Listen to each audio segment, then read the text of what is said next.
Hey, what's up? It's Shan. And usually I will be talking about something other than this, but it's on my mind, so I am going to address it. And since the whole world basically is talking about it, I'm going to talk about it too. And if I could just say, excuse my arms, I'm usually covered. All the apostolic folks, if you're watching this, I'm in my car. It's hot. It's Florida. You'll be okay. I'm great. And no, I don't have my AC on because that's my business. Anyway, so I wanted to talk about this Kevin Samuels guy, since pretty much the whole world is talking about him. And as I'm driving on my commute here, I'm headed to the church to help with something. And it just came to my mind about this guy. And, I'm like everyone else who says, I'm not here to judge the man in terms of whether or not he went to heaven or hell. I don't know that. I don't know his private life. I didn't know his private life, rather, and I'm not God. So I cannot put someone in heaven or in hell. All I know is his online persona, for the most part, was negative.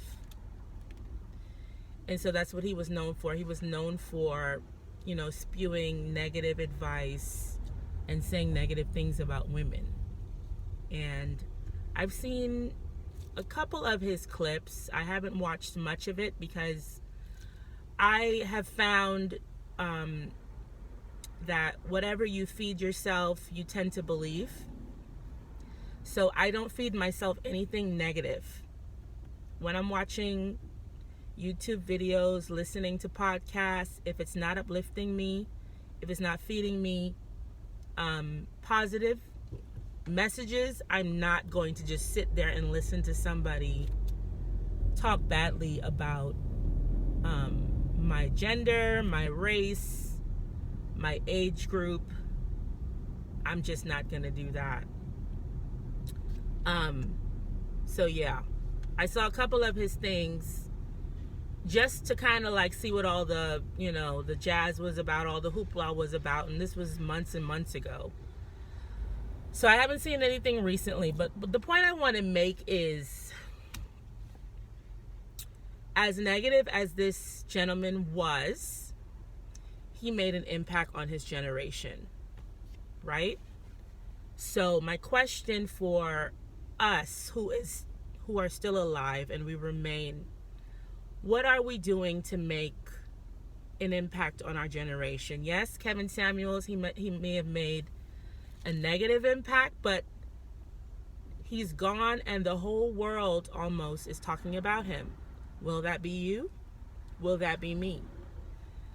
Will we have accomplished something newsworthy, conversation worthy?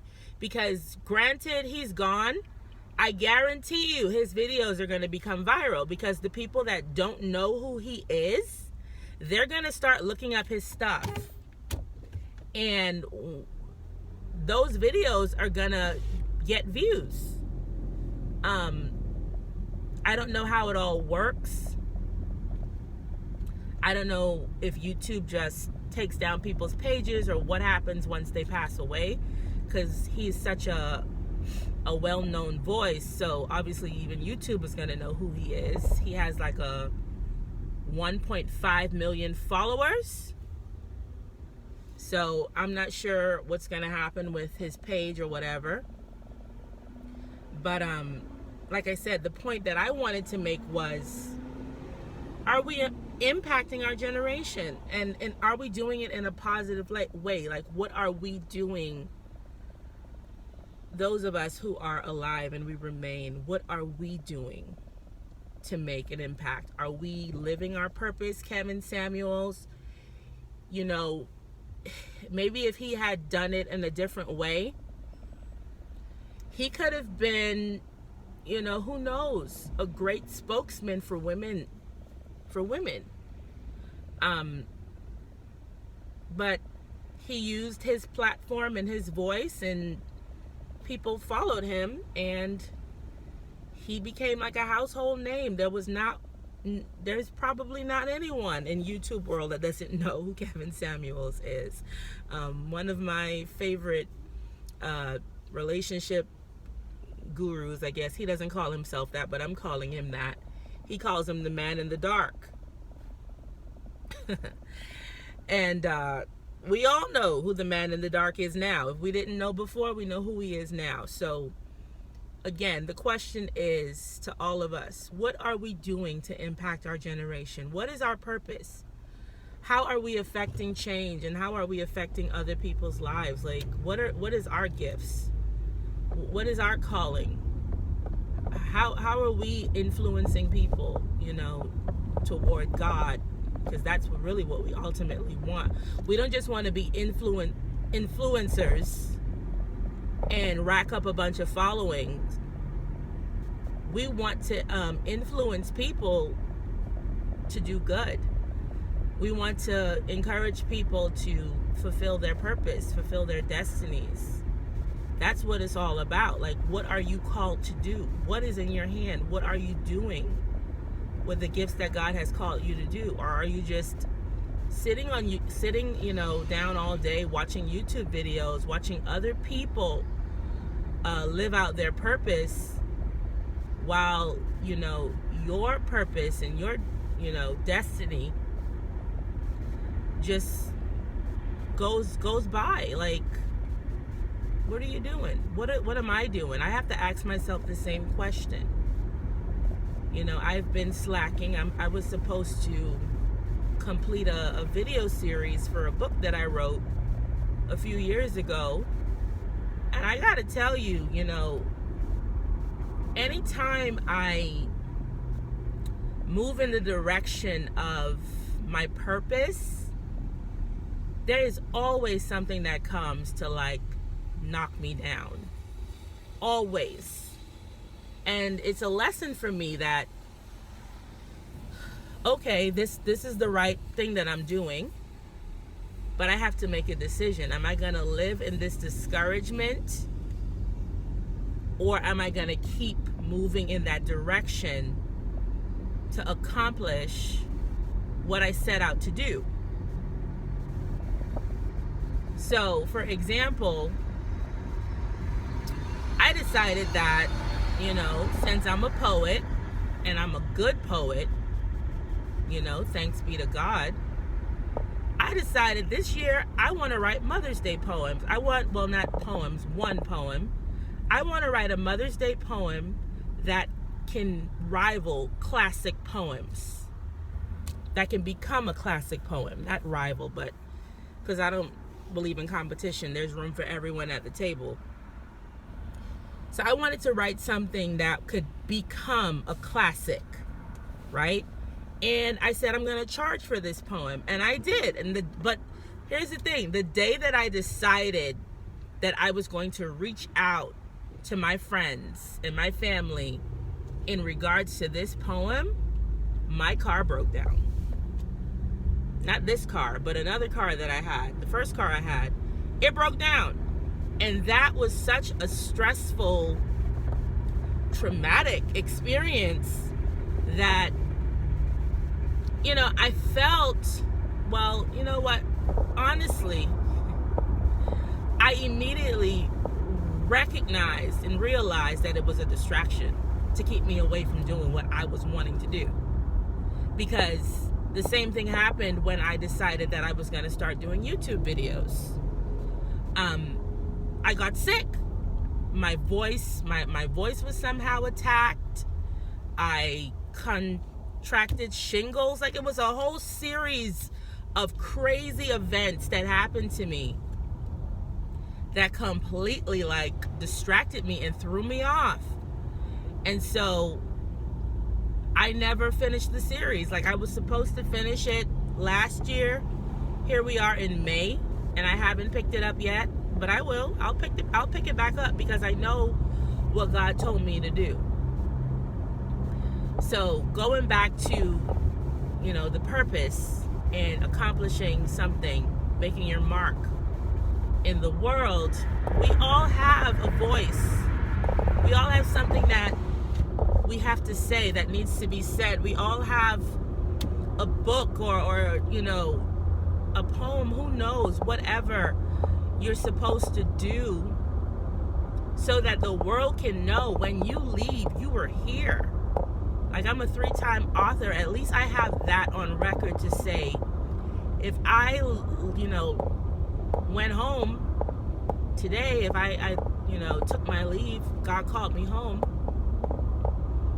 at least I'll be remembered for the things that I've done. And yes, people are going to remember me for my poetry because I've done much of that as well. And that's good. But I want to do more. And we should want to do more because it's in us to do more. You know what I mean? Because it's never just what we think. God's plans for us is exceeding above and beyond what we can ask or even think.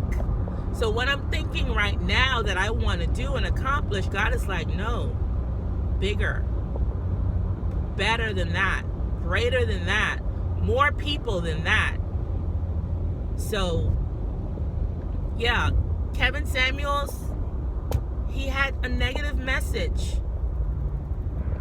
And I don't know how many people it affected. I don't know how many people he hurt, traumatized, sent into depression. I don't know. But I'm sure it happened. But the fact is, 1.5 million followers. Who knows how many views every day, every week. Could we say the same thing? And I'm not like promoting fame or anything like that. But,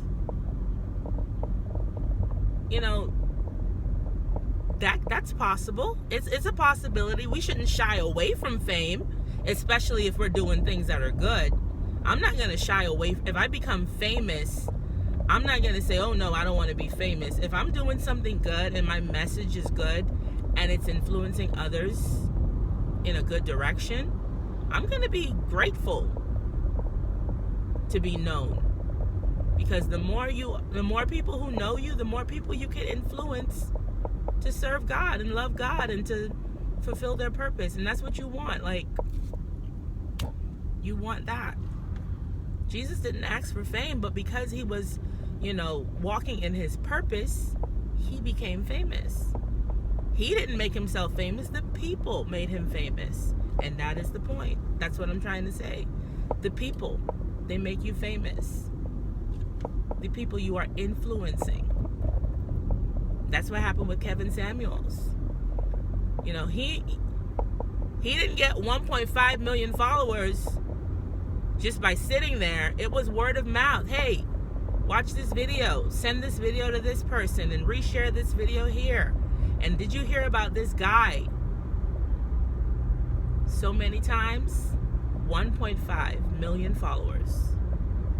So what are we doing? What's our product? What's our message? I really don't want us to take this man's death as just, he's just another person that died. No big deal. Let's move on with our lives. You know, good riddance. No, I feel like this hit me in a different way. Like, I was so conflicted about what to say, really, until I started thinking about it and praying, you know, about influence and purpose and reach. It's a sad thing, you know, the way he lost his life. It's very sad. And I don't know if he knew God. I can't imagine that he did with the message that he was spewing. I just can't imagine someone that has the love of God, you know, given the messaging that he was given. I just can't imagine that. But Regardless if he knew God or not, he's known. He's well known. So what are we going to be known for? When I die, I don't necessarily want praise, but I want to leave a good legacy. You know what I mean? I want to leave a good legacy. I want when people remember Shan was a good person. Shan was a servant. Shan was real. Shan was, in her purpose. Shan was, did I say a servant? Like, that's my heart. More than anything, I want to serve other people, serve my generation. I want to help. I want people to learn from my experiences, learn from my mistakes. So what is our life going to speak when we die? What are people going to say about us? What's going to be the discussion around the dinner table regarding our life? What messages are going to be retweeted? What quotes that we said is going to be retweeted? How many lives will we have impacted because we shared our gifts from a pure place, from a surrendered place, from a consecrated place? These are all questions that we need to be asking ourselves. So that's basically all I wanted to say. Again, the thing with Kevin Samuels, it's sad. It is. But we can all of us, the whole world, because the whole world is online now. We're always online. So what are we going to learn? What are we going to do differently? How are we going to be better? That's what I'm asking myself, and that's what I hope that you would ask yourself. That's basically all I had to say. I will catch you guys later.